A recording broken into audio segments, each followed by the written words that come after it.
ಬಡ ಕುಟುಂಬದ ಹಿನ್ನೆಲೆಯಿಂದ ಬಂದು ಸದ್ಯ ಸಹಾಯಕ ಪ್ರಾಧ್ಯಾಪಕರಾಗಿ ಕಾರ್ಯನಿರ್ವಹಿಸ್ತಾ ಇದ್ದ ಶ್ರೀಧರ್ ಪಿಎಚ್ಡಿ ಪದವಿಯನ್ನ ಪಡೆದುಕೊಂಡಿದ್ದಾರೆ. ತುಮಕೂರು ಜಿಲ್ಲೆ ಕೊರಟಗೆರೆ ತಾಲೂಕಿನ ತೊಟ್ಲುಕೆರೆ ಎಂಬ ಚಿಕ್ಕ ಹಳ್ಳಿಯಲ್ಲಿ ಜನಿಸಿದ ಶ್ರೀಧರ್ ಸಾಕಷ್ಟು ಕಷ್ಟಗಳ ನಡುವೆಯೇ ಸ್ನಾತಕೋತ್ತರ ಪದವಿಯನ್ನ ಪೂರೈಸಿ ಅಸಿಸ್ಟೆಂಟ್ ಪ್ರೊಫೆಸರ್ ಹುದ್ದೆಯನ್ನ ಪಡೆದುಕೊಂಡ್ರು.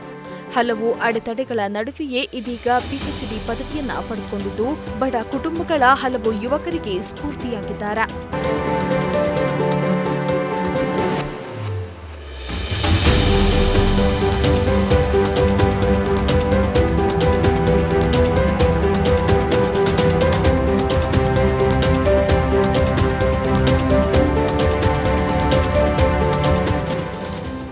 ಹೌದು, ಪ್ರೊಫೆಸರ್ ಕೆಲಸ ಮಾಡುತ್ತಲೇ ಛಲ ಬಿಡದೆ ಸಾಹೆ ವಿಶ್ವವಿದ್ಯಾಲಯದಲ್ಲಿ ಕಾಂಪೋಸಿಟ್ ಮೆಟೀರಿಯಲ್ ವಿಚಾರವಾಗಿ ಶ್ರೀಧರ್ ಪ್ರಬಂಧವನ್ನ ಮಂಡಿಸಿ ಡಾಕ್ಟರೇಟ್ ಪಡೆದುಕೊಂಡಿದ್ದಾರೆ.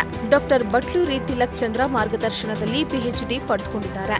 ಕಾರ್ಯ ಒತ್ತಡದಿಂದಾಗಿ ಪಿಎಚ್ಡಿ ಪದವಿಯನ್ನ ಪೂರೈಸಲು 5 ವರ್ಷದ ಬದಲು 7 ವರ್ಷ ತೆಗೆದುಕೊಂಡಿದ್ದಾರೆ.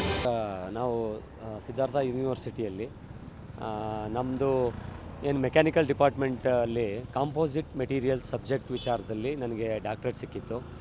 ನಾನು ಏನಂತಂದರೆ ಅಲ್ಯೂಮಿನಿಯಂ A356ನೇ ಬಾಟಮ್ ಮ್ಯಾಶ್ ಅನ್ನೋ ಒಂದು ಕಾಂಪೋನೆಂಟ್ನ ಅದಕ್ಕೆ ಆ್ಯಡ್ ಮಾಡಿ ಅದರ ಮೆಕ್ಯಾನಿಕಲ್ ಪ್ರಾಪರ್ಟೀಸು ಮತ್ತು ಟ್ರೈಬಾಲಜಿಕಲ್ ಪ್ರಾಪರ್ಟೀಸು ಇಂಪ್ರೂವ್ ಆಗುತ್ತೆ. ಮತ್ತು ಅದಕ್ಕೊಂದು ಅಪ್ಲಿಕೇಶನ್ ಆಗಿ ಫ್ಲೈವೀಲ್ ಆಗಿ ಅಪ್ಲಿಕೇಶನ್ ತೊಗೊಂಡು ಮತ್ತು ಮೆರೈನ್ ಅಪ್ಲಿಕೇಶನ್ಸು ಏರೋಸ್ಪೇಸ್ ಅಪ್ಲಿಕೇಶನ್ಸು ಈ ಥರ ಯಾವ್ಯಾವ ವಿಭಾಗಗಳಲ್ಲಿ ಆ ಕಾಂಪೋಸಿಟ್ ಮೆಟೀರಿಯಲ್ ಅಪ್ಲಿಕೇಶನ್ಸ್ ಇರುತ್ತೆ ಅಂತ ಹೇಳಿಬಿಟ್ಟು ಅದ್ರ ಬಗ್ಗೆ ರಿಸರ್ಚ್ ಮಾಡಿ ಅದೇನು ನಾನು ಪ್ರಬಂಧ ಸಬ್ಮಿಟ್ ಮಾಡಿದ್ದೆ ಅದು ಯೂನಿವರ್ಸಿಟಿ ಅಕ್ಸೆಪ್ಟ್ ಮಾಡಿ ನನಗೆ ಡಾಕ್ಟ್ರೇಟನ್ನು ನೀಡಿತ್ತು.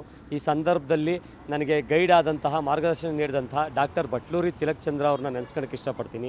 ಹಾಗೆ ನಮ್ಮ ಯೂನಿವರ್ಸಿಟಿಯ ವೈಸ್ ಚಾನ್ಸಲರ್ ಹಾಗೂ ರಿಜಿಸ್ಟರ್ ಕುರಿಯನ್ ಸರ್ ಅವ್ರನ್ನೂ ಕೂಡ ನಾನು ಈ ಸಂದರ್ಭದಲ್ಲಿ ನೆನೆಸ್ಕೊಳ್ಳೋಕ್ಕೆ ಇಷ್ಟಪಟ್ಟು ಮತ್ತು ಈ ನನ್ನ ಏನು ಸಾಧನೆ ಇದೆ ಅದಕ್ಕೆ ನನಗೆ ಏನು ಬೆಂಬಲ ನೀಡಿದಂಥ ಸ್ನೇಹಿತರು ಮತ್ತು ನನ್ನ ಕುಟುಂಬ ವರ್ಗದವ್ರಿಗೆ ಮತ್ತು ಬೇರೆ ಯಾರು ಅಸಿಸ್ಟೆಂಟ್ ಪ್ರೊಫೆಸರ್ಸ್ಗಳಿದ್ದಾರೆ ಎಲ್ಲರಿಗೂ ಸಹ ನಾನು ಈ ಮುಖಾಂತರ ಧನ್ಯವಾದಗಳನ್ನ ಅರ್ಪಿಸ್ತಾ ಇದ್ದೇನೆ. ಏನಿದೆ PhD ಪಾರ್ಟ್ ಟೈಮ್ PhD 4 ವರ್ಷ ಮುಗಿಬೇಕಾಗಿತ್ತು. ಕಾರಣಾಂತರಗಳಿಂದ ನಾನು ಅಸಿಸ್ಟೆಂಟ್ ಪ್ರೊಫೆಸರಾಗಿ ಕೆಲಸ ಮಾಡ್ತಿದ್ದು ನಾನು ರಿಸೈನ್ ಮಾಡಿದ ಕಾರಣ ಒಂದು ಸ್ವಲ್ಪ ಮುಂದಕ್ಕೆ ಹೋಗಿ ಒಂದು 7 ವರ್ಷಕ್ಕೆ ಈಗ ಕಂಪ್ಲೀಟ್ ಆಗಿದೆ ನನ್ನ ರಿಸರ್ಚು. ಹಾಗೆ ನನಗೆ ಡಾಕ್ಟರೇಟ್ ಅವಾರ್ಡ್ ಮಾಡಿಕೊಟ್ಟಿದೆ ಯೂನಿವರ್ಸಿಟಿ.